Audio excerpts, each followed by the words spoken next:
Great. Okay. Welcome, everyone. Thanks a lot for joining us today for this session focusing on the IRF for deforestation and peat version 6.0. So the purpose of this session, we were running a similar session actually yesterday for companies. The main purpose is to provide an overview of the recent changes that were happening in the deforestation and peat IRF.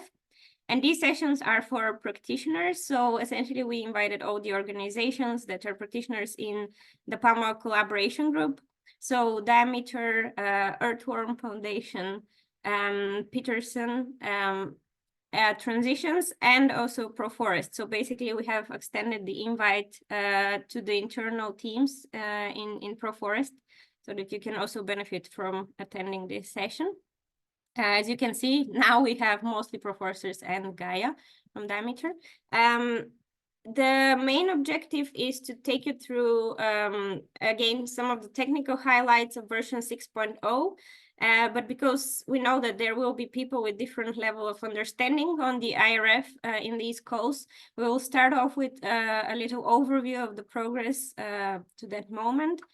Introduction to the IRF, and then we will also reflect on continuous improvement or outstanding questions for further discussions and looking forward for the next steps of the development of the IRF, and specifically with focus on deforestation and peat today. And at the end, we will also share a brief on what resources will be available and what resources are already available in terms of using version 6.0 of the IRF for deforestation and peat. So if we can go ahead to the overview. Great. So looking back at 2020, when the first big targets were put in place in terms of NDP or no deforestation, no expansion on peat, no exploitation commitments, that's also the time when the IRF was started as a tool. And there were a few different factors that influenced the development of the IRF as a tool. So essentially what we want to brief you on here is basically what were the main factors that the IRF had to take into account while the tool was under development. So first of all, there was the industry's need to achieve sectorial alignment on NDP progress reporting. So given that the first NDP commitments were put in place back in 2014, 2015, the industry started feeling the need to actually find a common way for reporting on the progress achieved on NDP. So that was one of the main factors that triggered the initial discussions around the development of the implementation reporting framework at the time around just the development of the tool and later on in the Palm Oil Collaboration Group. So the industry's need was the first triggering factor for the development of the IRF. On top of the developing needs for NDP progress reporting, the CSOs and NGOs expectations to achieve independent monitoring, reporting, and verification on NDP compliance was another factor that influenced the move of companies to be aligned in an approach for reporting on NDP progress and triggered the development of the IRF as a tool. And ultimately, another factor was the fact that more and more companies were thinking and talking about collective actions. So they were required to accelerate transformation on the ground and mobilizing resources strategically. So essentially, these collective actions discussions were also triggering the need to have a tool which is reflecting on progress, and this reflection would allow companies to identify the strategic areas where they can mobilize resources and invest for change on the ground. So this is just a brief summary of what were some of the factors that influenced the development of the IRF as a tool. If we can go to the and so progressing since the IRF for deforestation and peat inception in 2017, and later on the development of the Palm Oil Collaboration Group in 2019, this is basically 7 years of collective effort And we wanted to do a little reflection here, especially for those who are not that familiar with the IRF and haven't been following the process to that moment. So for 7 years, there have been a lot of changes with the IRF as a tool. So if we can click through the first one. So first one was essentially we are talking about accelerating effort and the revision of the NDP target date. So basically from 2020, companies revised the target date to 2025, which is also impacting the work on the IRF and the main objectives for the use of the IRF as a tool. Over the course of these 7 years, of course, there have been a number of challenges that the Palm Oil Collaboration Group, as a collaboration group of companies, and Proforest's technical facilitator had to face. Of course, there was also the COVID crisis. It was a period when we also had to tweak the work on the IRF according to the overall global changes and challenges. And in the palm sector itself, there has been challenges that we had to take into account while working on the development of the IRF. And ultimately, there is continuous technical innovation and adaptation happening within the sector, within the industry. And also, stakeholders' demands have also been changing over the course of these years with the maturity of NDP commitments, with the change of target date from 2020 to 2025, and all the other factors that are impacting the developments within the palm sector. But ultimately, where we are now and how we are progressing is that we have a widely adopted NDP progress reporting tool, mostly focusing on deforestation and peat at the moment, and under development for no exploitation. But the bottom line is that the IRF has become a very widely adopted tool across the whole supply chain, which is a very, very positive progress that we can see, and it is definitely meeting this initial need for a common approach for reflecting on progress achieved for NDP implementation. And here we are also reflecting a bit on the progress achieved for the use of IRF as a tool. And this information and these numbers that you will see on screen are based on the refinery list, which is available on the POCG website. So the refinery list was developed with the main objective, first of all, of course, to capture refineries globally, but also capturing the presence of IRF profiles at refinery level. So currently in the refinery list, there are 428 refineries. Out of these 428 refineries, 165 are with profiles available online. 21 refineries are providing profiles upon request, and this is basically summing up to 34 POCG companies using the IRF as a tool for reporting. Just to note that these are numbers based on 2022 reporting. We still haven't updated for 2023 reporting. We will do that in the upcoming months, given that at the moment a lot of companies are in the process of producing IRF profiles. But ultimately, the refinery list will be a continuous reference point for transparency also on the presence of IRF profiles. And a breakdown of presence of refinery profiles across geographies. I'll have to say that for LATAM, this number has significantly increased since the data was analyzed. So we can see an increased uptake of the IRF in LATAM. You can see that there is a very high number present in Southeast Asia and across the rest of the world, given that we are taking into consideration also destination refineries and not only origin refineries.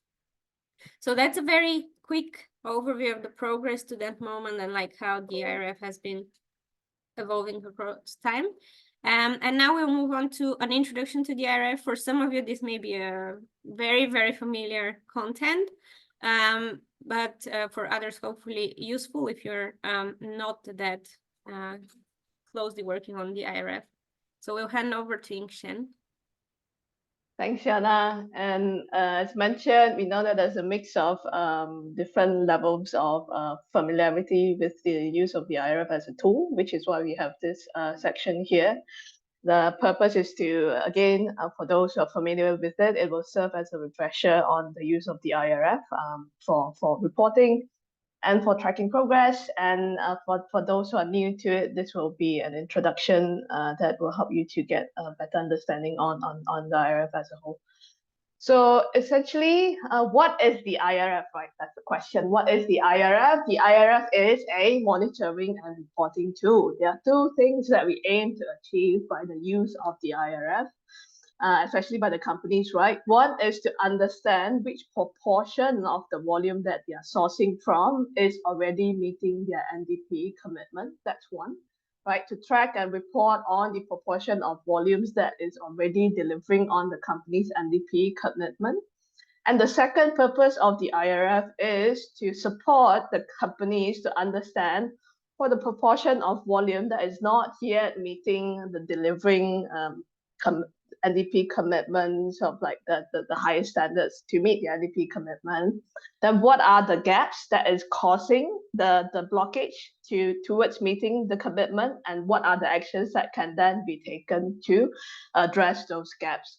So these are the two main purposes of the IRF as a tool to first understand which proportion of the volume within the company's supply base is already meeting the NDP commitment. That's great, right? That's an achievement that's worth celebrating. And then also to understand which proportion of the volume that is not yet delivering on the commitment, and what are the actions then that needs to be taken to make sure that there's progress moving forward. And the IRF at the moment, as Yana mentioned just now, it's meant to be used to report on progress on companies' NDP commitment. And when we talk about NDP, we are looking at no deforestation, no new expansion of peatland, and no exploitation. So with the use of the IRF right now, you can create 3 different profiles that reflect the different components of the NDP commitment within your supply base. One of the profile being the no deforestation and no new expansion on peat, also known as the NDP profile. You can find the template, the DMP template that can be used to produce the profile that is up and available in the website right now. So if that's something that you're keen to try out and populate the profiles on your own, feel free to go to the IRF website and download it and try it out on yourself. And also we are undergoing the trial process for the land and labor IRF tool as well, and that is nested under the no exploitation bit of the whole NDP. And a note here that we would like to mention to the group here is also previously in the older DMP template, the version 5.8 deforestation and Peat methodology or template, we had some elements on best management practices on peatland, right? So that's what was included in the previous version, but after going through a discussion with the companies, looking at the priorities of the IRF Active Working Group as a whole, last year we've decided that it would be good to put this part on hold for now, given how the trajectory for this year is to support companies to look at how to facilitate transition to the use of version 6.0. So this is put on hold for now, and when the need arises again, we will revisit the incorporation or including the elements into the deforestation Peat template. Okay. And for those who are new to the IRF, what does it mean when we refer to profile? Here's a picture that shows you what the profile actually looks like when you use the template to create the profiles. We will have a separate session later on that deep dives into the different parts of the profile, and I'll give you an explanation on what each of the graph means to you or to the companies as a user. Yeah. So that's on what is the IRF. And then looking at the IRF, we uses, like there are 5 main categories in the IRF to track progress. And these are the 5 main categories, right? We have the known category that shows a volume that's coming from a known mill. That's one.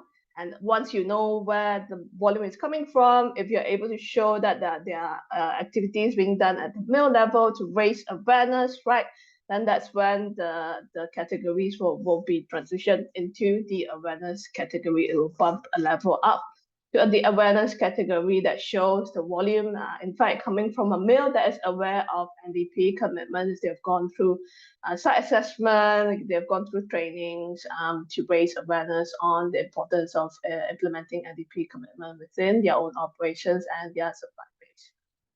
And to moving on to the next category is the commitment and starting action category that shows that the mill is not just aware of the commitment, but they are committed and they're already starting laying out an action plan to implement the NDP commitment.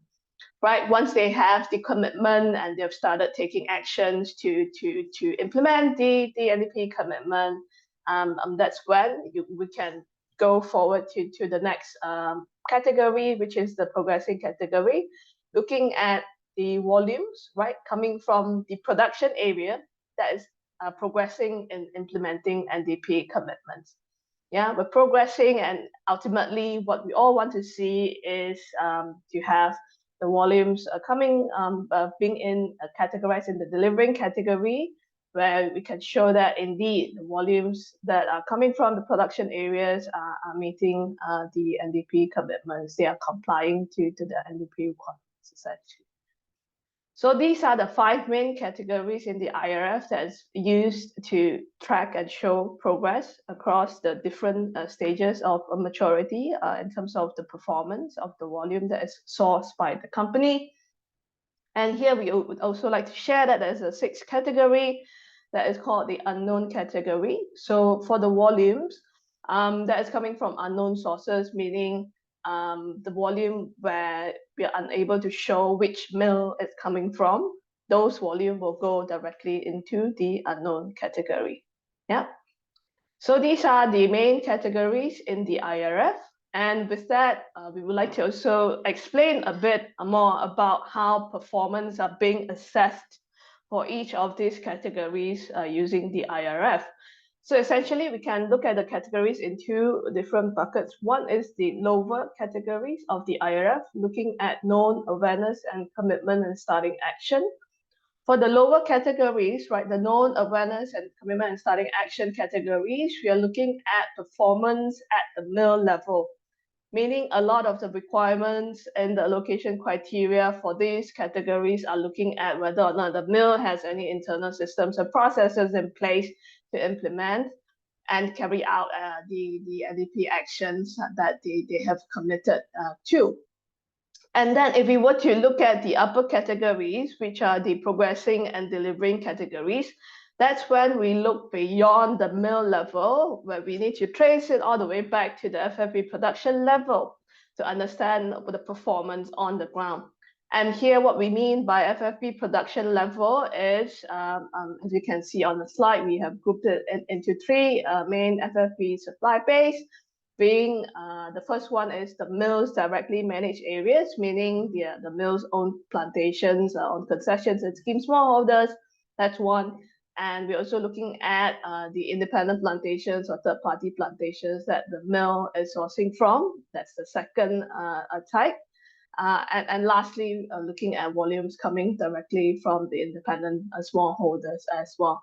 So that's what we meant when we talk about FFB production level performance being assessed, and it is being reflected in the progressing and delivering category the way it is for now. So here's a quick snapshot, right? We talked about what's the purpose of the tool. We talked about what are the main categories. We also talked about how performance are being assessed for all these categories. Then we want to share with you the flow of the IRF deforestation and peat performance data across the supply chain. Because we know it's important, the IRF is being used by the different supply chain actors at the moment. It's being used by the refineries, the traders, the manufacturers, and what does it mean for each of the supply chain actors when it comes to the population of the profiles and the function that IRF can serve for the different supply chain actors when we looked at taking actions on the ground as well. So yeah, essentially the way the flow of the deforestation and peat assessment performances data, you can see, as I mentioned, for progressing and delivering categories, we need to be able to understand what's happening on the ground. So we need to have performance data coming from the independent smallholders, coming from independent plantations, and the mills directly managed areas, right?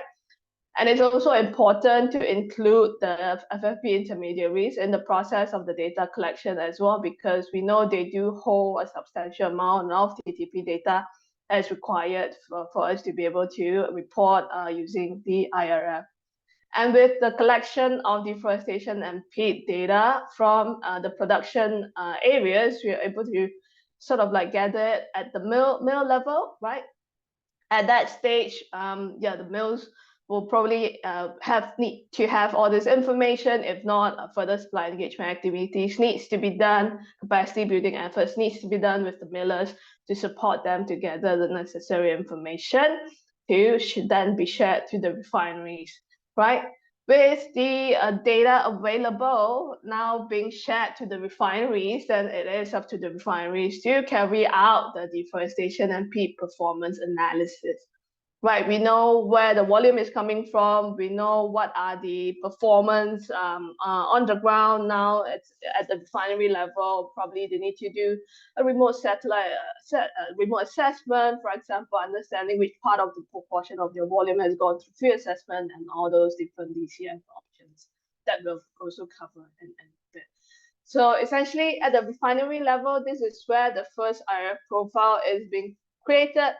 With that profile created at the origin refineries, we can then start sharing it across the supply chain to the traders and then all the way down to the manufacturers and the retailers as well if need to. So what does it mean, right, for the downstream supply chain actors who have the IRF profiles? Essentially, with the IRF profiles, what they can do is to look at the percentage of delivering in their own profile and use that information to make DCF claims, which stands for deforestation and conversion free. That's one. And other than making claims, using it for reporting, we also highlight the importance of using the information that you gather from the profile and start looking at ways to prioritize resource for engagement in a more strategic way. It can be done in a collective manner. It can be done with your suppliers. So these are the next steps, right, for the downstream supply chain actors to take forward with the use of the IRF profiles. And lastly, we also emphasize a lot on the importance of independent smallholders inclusion in the supply chain, right? We know that for independent smallholders, there's a different set of targets or expectation on their performance, which means there's a different way of working with them to make sure that the performance is being improved or their progress being done on the ground as well. And so here's a quick snippet on how the flow of the IRF information is currently being done across the different across the supply chain, yeah, with all the different actors involved. Hopefully that's clear. And with that, we'll end the part on the introduction to the IRF. And hopefully for those who are new to the IRF, it helps you to understand better now what is, how does it work, right? And for those who are familiar with it, it serves as a good refresher on how the performance assessment are being done as well. And moving on to the next section, we thought it will be quite important to share with you the technical highlights from last year, from 2023. So last year, what happened was we know there's a lot of trends or new priority areas rises from the sector that needs to be taken into account when looking at using the IRF as a reporting tool, specifically for deforestation and peat related commitment, which is why we have sort of like grouped the highlights into two ways that you can see it here. One is we know there's sort of like pressure or excitement to start reporting on deforestation and conversion free for the companies, right? So they need to start making claims because their target date is coming is in 2025. And that is evident with the publication of the DCF methodology for palm oil by the Consumer Goods Forum's Forest Positive Coalition of Action, and also with the mention of the IRF in the agriculture sector roadmap to 1.5 degree, also known as the Traders Roadmap. So with that, we kept that in mind. And last year, what we did was we looked at the generic deforestation and conversion-free methodology, and we aligned the IRF deforestation and peat allocation criteria, which is already quite robust the way it is. But to make sure that the language that's being used in the reporting tool is aligned with the sector as a whole, we put in a lot of effort to make sure the categorization and the details of the allocation criteria is worded, it's structured in a way that's aligned with the industry DCF best practice. So that's one of the main highlights. And the second highlight is that we realized the importance of having greater transparency with FFPD production level reporting. What we mean here is previously in the version 5.8 template in the older deforestation peat template, what you can see in the profile is it's an overall graph that shows the progress of a refinery.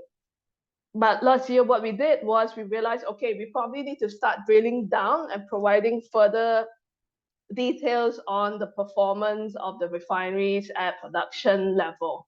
So that's what we did, and you can see on the graphs here, on the slide here, a few pictures that shows the graphs that's meant to show progress at FFP production level, which we'll go into more in depth later in the next few slides. So these are the two main highlights in terms of the technical work that we've done for the IRF deforestation peat methodology and template. And before we go into the actual alignment that has been done in the IRF deforestation peat allocation criteria, we thought it would be good to just take a few steps back and introduce this generic DCF framework to you all here so that you can familiarize yourself with the concept. And when we talk about the alignment later on, you have a better idea on how it is currently being done in the IRF. So essentially, when we talk about the generic DCF framework, the generic deforestation conversion free framework, we are looking at the 3 steps that are required to show that the raw material that comes from a production area is in fact deforestation and conversion free. So the 3 key steps are, first, you need to be able to trace it back to the production at a scale needed, right? Trace the volume all the way back to the production area, that's one. Once you're able to trace it back to the production area, then you need to confirm that there's no conversion or deforestation in that production area after the cutoff date, yeah? You trace it back to the production area, you confirm there's no deforestation or conversion after the cutoff date, and then you need to make sure you monitor the existing natural vegetations and have system in place to monitor and respond to new conversions in the future. So these are the 3 basic key steps that is being prescribed in the generic DCF framework, right? And what it means in terms of the operationalization of the framework is we can do it in a combination of different ways. And here in the framework, you can see there are 5 different ways that the companies can adopt to implement the DCF framework. We can do it through option A, looking at certification under acceptable schemes and chain of custody. That's one. We can do it through option B, tracing your volume all the way back to an area with negligible risk of deforestation and conversion. That's the second option. The third option is to trace it back to a production area that's assessed remotely as deforestation and conversion free. And the fourth option is trace the volume back to a production area with field assessment as DCF. Yeah. And lastly, the option E is where you can, if you're further down the supply chain, you're buying from a supplier who has a robust DCF control mechanism in place, that is made up of a combination of A, B, C, or D, then it is possible for you to use that pathway to declare deforestation and conversion free as well. So this is what is mentioned in the generic DCF framework as to the options that the companies can take to sort of show that the volume is in fact DCF.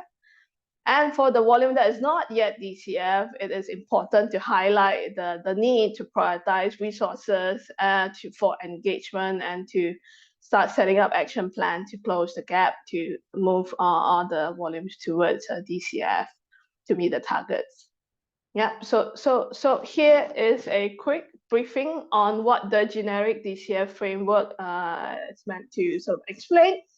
And now just looking back at the IRF, right? We're talking about the IRF and how the IRF fits within the whole picture is as I mentioned, the IRF is a tool, and as I mentioned just now, it's mentioned in the CGF FPC DCF methodology.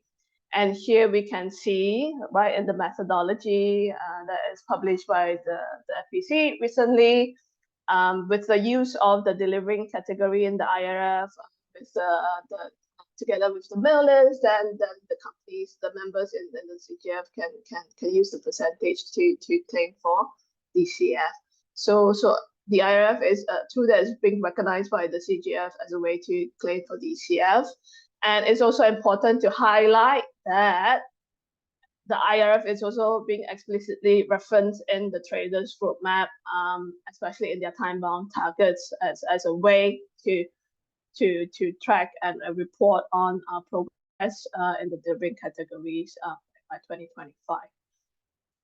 So these are the two main areas where the IRF is heavily referenced in the sector as a whole, which means it's quite important, especially for the companies who are involved in these two spaces, to start using the IRF or to start closing the gaps to make sure they meet the commitment or the targets that they have. And now going back to how the alignment of DCF is being done in the IRF, right?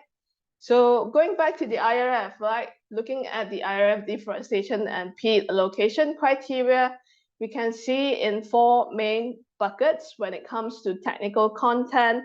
First, we look at the mill's internal systems and processes. Secondly, we look at traceability, the granularity of traceability. Third, we look at the actions that's taken to deliver on NDP commitment. Lastly, we also look at the grievance status of the mills and the supply base that's associated with it. And what we want to highlight here is when we talked about the alignment of DCF best practice in the IRF, it's evident, right? Not just in the traceability bit, but also in the third bucket where in the IRF deforestation and peat template, we have mentioned the different technical details and what constitute acceptable for each of the implementation options as per the DCF methodology. For example, if we look at 3A, it says certified under acceptable scheme and chain of custody. In the IRF, if you look at the allocation criteria document, you will see that we have listed down the types or the different certification schemes that is considered acceptable in the allocation criteria for each of the categories for the IRF. For example, RSPO IP is considered delivering. MSPO and ISPO, you will see the categorization of the volumes for these two certification schemes in the allocation criteria as well. So we do highly strongly encourage you all to go and look at the allocation criteria document and to familiarize yourself with the way the information is being displayed in the document at the moment. And similarly, when we talked about traceable to production area assessed remotely as DCF, traceable to production area assessed with field assessment as DCF, we have the specific technical details in the allocation criteria that provides more guidance, especially to the companies who are collecting those information on what are the specific information that they need to go to their suppliers and start getting the evidence and the data from them essentially to populate the IRF profiles. So those are the three main DCF implementation options within the IRF that is applicable for all types of supply base, right? It can be the mills directly managed areas, it can be the independent plantations and third-party plantations, and also volume coming from the independent smallholders. But again, like what we mentioned just now, facilitating the inclusion of independent smallholders in the supply chain is a priority for the sector, which is why we also have additional options here that is only applicable for independent smallholders. And these are the options looking at tracing independent smallholders volume to a negligible risk area, right? Negligible risk of deforestation, that's one. And tracing the independent smallholders volume to a landscape and supply chain initiatives with deforestation mitigation plan in place. So those are the main ways how the IRF sort of integrate DCF best practice into the deforestation and peat allocation criteria. And what we are showing here in the table is pretty much a quick snapshot on the 5 main categories that tracks the progress and the relevance of each of the groupings of the technical groupings 1, 2, 3, and 4 for each of the categories. Yeah, this is a high level screenshot, sort of like snippet on the way the allocation criteria is being set up at the moment. But what we want to encourage you again is to go through the allocation criteria and look through it in depth, and you'll be able to understand it better as well. So that's on the first highlight, looking at aligning DCF best practice within the IRF deforestation and peat template. And the second highlight here is to promote greater transparency with the IRF deforestation and peat profile. As I mentioned a few times previously in the version 5.8, in the older version, we have a main bar graph that shows the overall progress. We will still have that in the 6.0 version, which is the latest version. But we also add in additional graphs to provide more transparency or more granular performance data to help inform companies, especially those who are working on the ground on actions that needs to be taken. And what that means is you're able to see the breakdown of the volume by FFP production area with the use of the version 6.0 template right now. And you'll also be able to see the 3 bar graphs that shows breakdown of progress for each of the supply base. You'll be able to see progress that's happening within the mill's own concessions, the directly managed areas. You'll be able to see the progress in the independent plantations and third-party plantations that the mill sources from, and you'll be able to see the progress with regards to the independent smallholders volume as well. Yeah, and that we think is a good step towards bridging the gap on transparency and being able to provide more granular data or information to help the companies to decide how they want to prioritize resources for engagement and taking actions on the ground. And last but not least, we do have a graphic here that shows the verification status of the profile. If it's DV, that means the profile is data verified. If it's SR, that means the profile is self-reported and has not gone through verification just yet. And here you'll see a pie chart that shows the breakdown of verified volume of the whole profile as well.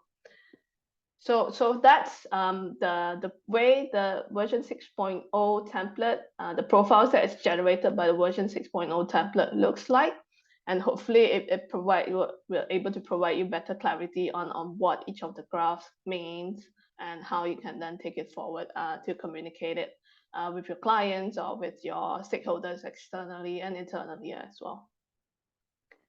And last but not least, what we want to also highlight here is the IRF is pretty much a living tool. I quite like this term used by Yana. So there are actually a lot of ongoing technical activities happening within the POCG, Palm Oil Collaboration Group. And for those who are not so familiar with the POCG, within the POCG, we have the IRF Active Working Group, we have the PPBC, working group, we have the IRF working group, and we are all working together to make sure that the guidance documents, the methodologies, the deliverables that are created is aligned with the way the IRF is being structured at the moment. So essentially, what some of the ongoing technical pieces that of a lot of people's priorities that's happening right now is first looking at independent smallholders related technical topics. There's ongoing work to create the negligible risk layers for Malaysia and Indonesia. There's ongoing work looking at creating a guidance on dealers engagement and a guidance on landscape and jurisdictional initiatives. What does it mean for an initiatives with deforestation mitigation criteria? And these technical work streams are being led by the PPBC sub-working group at the moment, and hopefully by June in the POCG workshop, we'll be able to share some progress with you all here as well. And last but not least, we also have other technical discussion happening under the IRF Interim Technical Task Force, where we are having active discussion with the practitioners and also the companies on the need to start identify ways to define TTP, or the need to align on TTP definition and approach for the purpose of IRF reporting. That's one.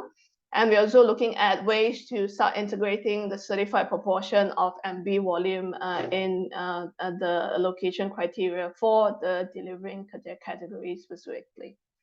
So these are the moving pieces in terms of the technical bit on the IRF deforestation and Peat methodology and template. We are hopeful and we are quite keen to be able to share some progress with you all in the June workshop. And with that, once decisions are made with the companies as a whole, we'll be able to start integrating the necessary changes in the template, and hopefully by the end of the year, you'll have a pretty finalized version that you can start using. So that's all on the technical highlights, and hopefully it's clear for you all in terms of the introduction to the tool and some of the things that were done last year and things that are gonna continue. We are gonna continue working on this year. With that, I'm gonna hand over the floor back to Yana to take you through the remaining sessions. Yeah, thanks a lot, Angshan. So basically in the next two sections, we are focusing on continuous improvement, or some of the areas for ongoing discussions around the IRF that we have identified both in the palm oil collaboration group and other ongoing discussions within the sector. So we have framed them as remaining areas for discussion. It is basically the continuous improvement aspects of the IRF that we currently have on the table. Of course, they will be probably evolving over time and changing.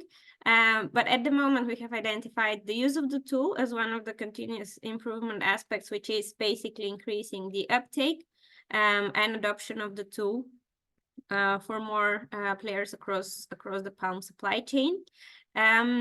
Then we have transparency and granularity of reporting as another continuous area of continuous improvement, which is referring to the level of granularity that the IRF is using in terms of the discussions around MU level allocation of IRF categories, and also continuing to maintain the current level of transparency, which is the refinery list and the presence of IRF profiles at that level. Then increasing uptake in the PKO supply chain, which has been one of the areas for discussion and improvement over the course of the years. We are keen to continue maintaining this and actually really getting more palm kernel oil users on board with the IRF as a tool. Then we have scope of reporting across companies, all entities. So this is referring back to something that was discussed under the context of the trader roadmap, and we are talking about the traders' scope of reporting and whether the IRF profiles are covering all parts of the business of the traders, and it is something that we need to be bringing back to the POCG and the IRF active working group for discussion. And ultimately, verification as well is one of the outstanding areas for continuous improvement. There is a data verification protocol in place, which is undergoing update this year based on the changes in version 6.0. But we will need to continue these discussions, especially under the pressure of CSOs and the expectations put on the IRF as a tool. So here I will also outline very briefly some of the ways that we will be working on these remaining areas of discussion. So on the use of the tool, we are thinking about basically expanding the communication on the IRF, increasing the uptake and including companies in the process as well, companies in the IRF active working group and other spaces. Also continuing to include IRF as an ask in supplier engagement and supplier, basically supplier asks from downstream companies especially, and expanding on markets beyond Indonesia and Malaysia. As I mentioned earlier, we can see an increasing uptake in the LATAM market, but markets like China and India are still also on the table for expanding the use of the IRF. Also, given the fact that the IRF is providing a way forward on reflecting progress, which is still not reaching certification, but at least reporting on the level of progress companies have achieved in NDP commitments implementation. Then on transparency and granularity of reporting, again, this is continuing the discussions around the the granularity of the reporting shared or the information shared.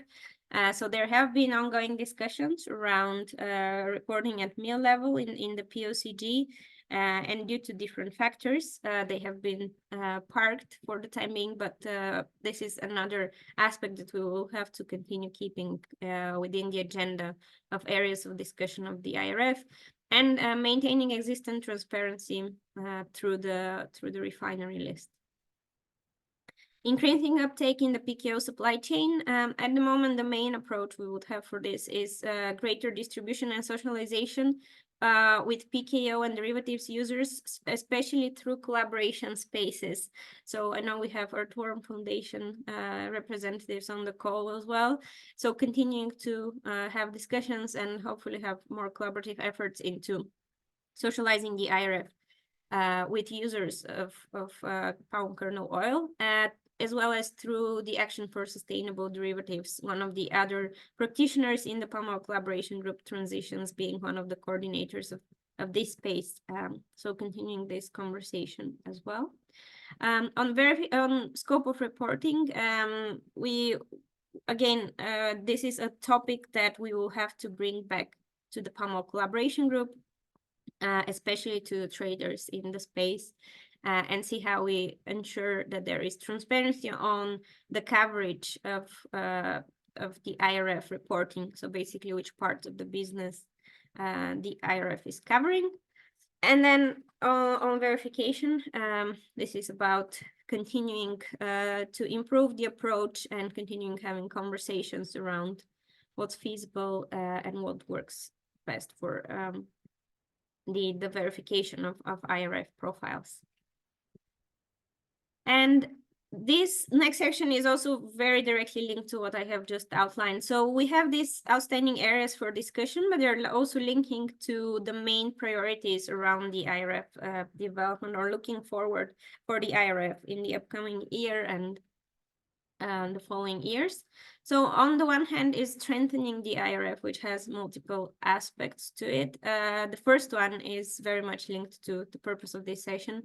The updated no deforestation and no peat methodology to be fully socialized and in use by companies for their 2024 volumes reporting, obviously reporting in 2025. So this is basically one of the objectives of also creating additional capacity building materials and activities.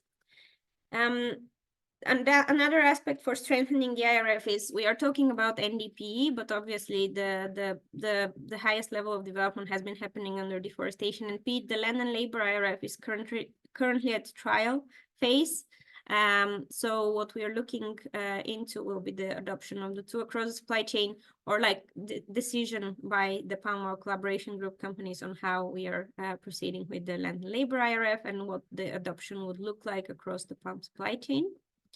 And then we have verification, again, continuous discussions and improvement of the approach, aligning with also the asks of stakeholders and campaigning organizations and organizations working in the sphere of both environment, land rights, and labor rights.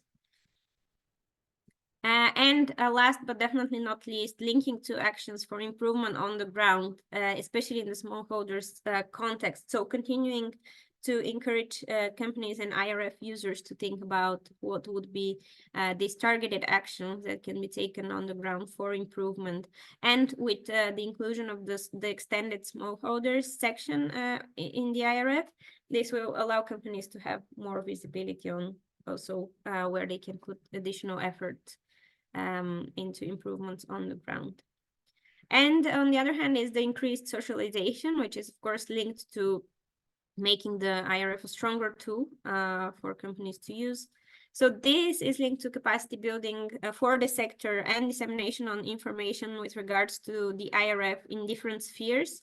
So we are thinking about companies that may not be directly linked with the palm sector, but also financial institutions, other commodity spaces, and basically other areas where the IRF can be communicated on. So this is one thing that we have identified within the space of the IRF Active Working Group, the Palm Oil Collaboration Group, external communication on how the tool is used, strengthening this and making it clearer. And this is also linking to stakeholder engagement, including certification standards. So continuing the active communication on the developments of the IRF with stakeholders, so expert organizations, civil society organizations, NGOs. So this is part of the overall engagement of the Palm Oil Collaboration Group with stakeholders, but specifically on the IRF, we will need to, because it is a living tool, changes are happening, it will be important to continue maintaining this communication and making sure that we are clear on what these changes are. And ultimately, before we open for questions, additional resources. So basically, there are already some resources available that you can find on the IRF website. There is also the allocation criteria documents and the version 6.0 of the template available on the IRF website. Just to know that the IRF website itself will be undergoing some changes in the coming months, but you should be able to easily navigate through the Palm Oil Collaboration Group website as well. But all of these resources will be available there. The recording of these sessions will be also available for companies as well, which is part of the overall investment of time and effort into building capacity for companies. And then what is coming up is a template walkthrough videos, which will be focusing on different aspects of the template, and they will be complementary to these overview sessions. So the idea of these overview sessions were to put like baseline and like to bring people up to speed if they haven't been following the process, or to bring people into the IRF space if they are new to it or haven't worked on it in the respective companies and organizations. And the template walkthrough videos will be much more detailed technical deep dive into the aspects of the template. They will be available on the IRF website. It will be around 6 videos, shorter ones with different scope for each of these videos. So for those of you, actually this is applicable for those of you working with companies interested to know more about different aspects of the IRF, they will be able to reference these videos once they are available. The updated data verification protocol, which will be shared with those of you who are in the POCG space as a pre-read ahead of the June meetings, and the dealers engagement guidance. A few of you actually on the call already working on it, but it is something developed under the Production and Protection Beyond Concessions Working Group, and it is linking to this extended smallholders section in the IRF, as well as the guidance for landscape and jurisdictional initiatives that is also produced under the Production and Protection Beyond Concessions Working Group, and we'll be linking to one of the paths for smallholders to be in the higher IRF categories. So I think I will stop here, and I can see there are questions in the chat already, which we can now answer, and we can open for other questions as well. We actually did quite well on time, so we have around half an hour for questions. But yeah, maybe we can stop the recording and we can have the Q&A session.